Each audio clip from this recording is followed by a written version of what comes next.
If you read the Levitical order of priesthood, you discover that there are many rituals, right? Many practices that are contained in that order of priesthood. And those rituals and practices are the things that Christ came to fulfill. Because the summary of the body of that priesthood and what that priesthood represents in their sacrifices and ritual practices are the things that Christ came to fulfill. So such practices are no longer consistent with the position of Jesus for the church. Even though those things are in the Bible, a believer in Christ is not expected to observe such rituals. Because if you do, you might end up becoming a native doctor. So even though those things are reflective of the mind of God, but they do not communicate the mind of God for the New Testament church, because they are not consistent with Jesus. Today, there are people that still give themselves to practices of such rituals. You know, Jesus was teaching Samaritan woman, right? That woman was in a very serious debate with Jesus as touching the place of worship, the mountain where people will have to go to worship. So you see, worship as at this day and time was tied to a location. So you must be present in that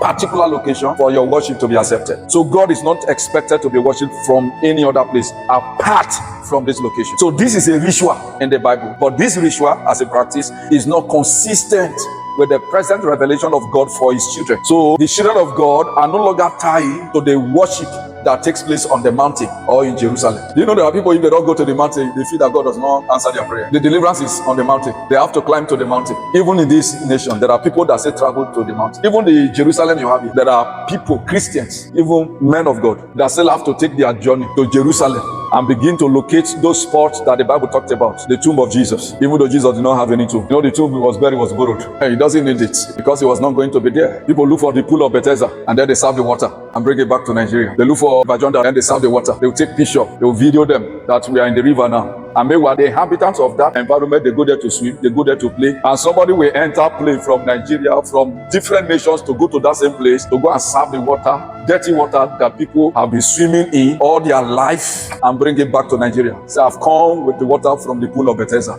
It's those kind of people that the Bible is talking about now. That was a ritual. But because that theology as at that day and time has not culminated in what we now have as pneumatology, it is therefore an empty ritual. Because what we have today is not just ritual, we have what is called spiritual. It means that there is an involvement of a spirit. And that's what makes the difference between our practices today and the practices of the people of old.